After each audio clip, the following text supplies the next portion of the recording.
বিএনপির একজন মানে চেয়ারপারসনের সাথে উনি হয়তো কাজ করছেন কোনো সময়, উনি স্পেসিফিক 8 জন উপদেষ্টার কথা বলেছেন। জামায়াতের নেতা বলে জনাব তাহের বলেছেন তাদের কাছে কণ্ঠস্বর রেকর্ড করা আছে। এনসিপি নেতারা বলছেন যে ফাঁস করে দেওয়া হবে, কোন কোন উপদেষ্টা কিভাবে কিভাবে কি করে সেটা দেখে দেওয়া হবে।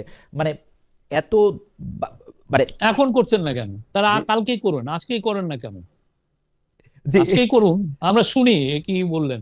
আমি তো মনে করি আমাদের যারা অ্যাডভাইজার আছেন তারা দে ডিড এক্সাম্পলারি জব, এটা আপনাদের মানতেই হবে।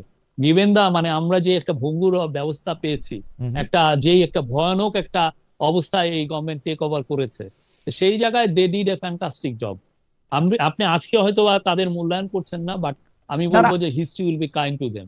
না, আমার আমার আমার আমার কাছে মনে হয় যে আমরা অবশ্যই তাদেরকে আহ, কিন্তু উপদেষ্টা পরিষদ ক্ষমতা আসার পরে এইটা একদম বলা হয়েছিল যে সকল উপদেষ্টা তার সম্পদের হিসাব দিবেন। আমরা বিভিন্ন উপদেষ্টাদের কাছে জানতে চেয়েছি, তারা বলেছেন তাদের কেউ কেউ এটা দিয়েছেন, এটা মন্ত্রী পরিষদে আটকে আছে। আপনি এই সম্পর্কে কিছু জানেন যে উপদেষ্টারা তাদের সম্পদের হিসাবটা আসলে দিবেন কিনা, দিয়েছেন কিনা, দিতে চান কিনা, নাকি এটা আমার মনে হয় দিয়েছেন, আমার এটা দেখতে হবে, বাট আমার মনে হয় ওনারা দিয়েছেন। এটা কি প্রকাশ করা হবে?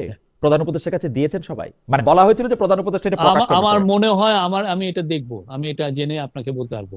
আচ্ছা। নেক্সট টাইম যদি খুব দ্রুত আপনি আমাকে আবার ডাকেন, না আই ক্যান নিশ্চয়ই আপনার সঙ্গে রেসপন্ড আমার টু ইট। নানা কারণে আবার দেখা হতো। তাহলে আপনি বলতেছেন যে উপদেষ্টা পরিষদে যারা কাজ করতেছেন উপদেষ্টাদের মধ্যে কারো বিরুদ্ধে ওই রকম কোনো অভিযোগ যদি থাকে তাহলে এটা এখনই সামনে আনা উচিত, এই 8 জন 3 জন কণ্ঠস্বরে সেগুলি না হ্যাঁ, বলাই ভালো। না এটা অনেকে এগুলো বলে একটু মার্কেট পেতে চান আর কি। আমরা তো মনে করি দে আর ডুইং ফ্যান্টাস্টিক জব, আহ, আহ, বাংলাদেশের উপদেষ্টা, আমাদের উপদেষ্টারা। আচ্ছা, একটা তো আছে যে মানে আমি বললাম যে কিছু উপদেষ্টা দায়িত্ব পালনে অনীহা দেখাচ্ছেন, কারো অভিযোগ কিছু উপদেষ্টা আখের গুছিয়েছেন এরকম অভিযোগ। জামাতের গুরুত্বপূর্ণ নেতার কথা বললাম যে তিনি জনাব তাহের, অন্তর্বর্তীকালীন সরকার কোন ষড়যন্ত্রে লিপ্ত সেটা তাদের কাছে নাম কণ্ঠ রেকর্ড আছে। বিএনপি থেকে আর বিএনপি তো ছাত্র নেতৃত্ব থাকা আসা উপদেষ্টাদের বিষয়ে কয়েক মাস ধরেই অভিযোগ করেছে তাদের নিরপেক্ষতা নিয়ে। নিরাপত্তা উপদেষ্টা পদ থেকেও তারা দাবি করেছিল। আহ, এই এই এই এই সময়ে মানে আপনাদের কাছ থেকে যেহেতু বা আপনার কাছ থেকে আমি এটা জানতে চাই যে মাননীয় প্রেস সচিবের কাছ থেকে যে আপনারা কোনো একটা স্টেটমেন্ট বা মানে এরকম কিছু ইস্যু করবেন কিনা যে আসলে এই জায়গাগুলিতে কি করা উচিত, বা এরকম কোনো বাস্তব ভিত্তি আছে কিনা কোনো কিছুর, মানে আপনারা কি না, যেটার লিখিত? বাস্তব ভিত্তি নাই সেটা নিয়ে আমরা স্টেটমেন্ট দিব কেন?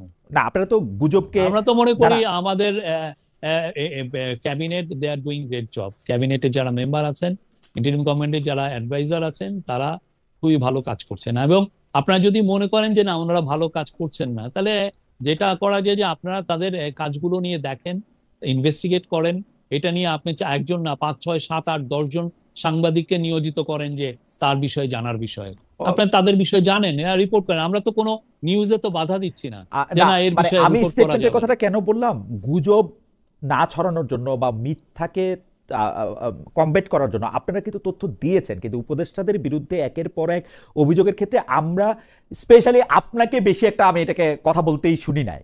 আপনি যদিও অন্যান্য বিষয় নিয়ে কথা বলেন, কিন্তু এইটা নিয়ে প্রেসকে মানে আপনি অ্যাড্রেস না, করতেছেন এটা এরকম নিয়ে আমরা। আসলে বেশি এগুলো বললে হয় কি, এটা আরো কেউ কেউ এটাকে আরো বলা হয় যে তাকে আরো আমরা প্রমোট করছি, এই টাইপের একটা চিনে আমরা এটাকে সিরিয়াসলি নিচ্ছি না, সেই জন্য আমরা এই বিষয়ে কোনো স্টেটমেন্ট দেওয়ার কোনো পক্ষপাতী নাই।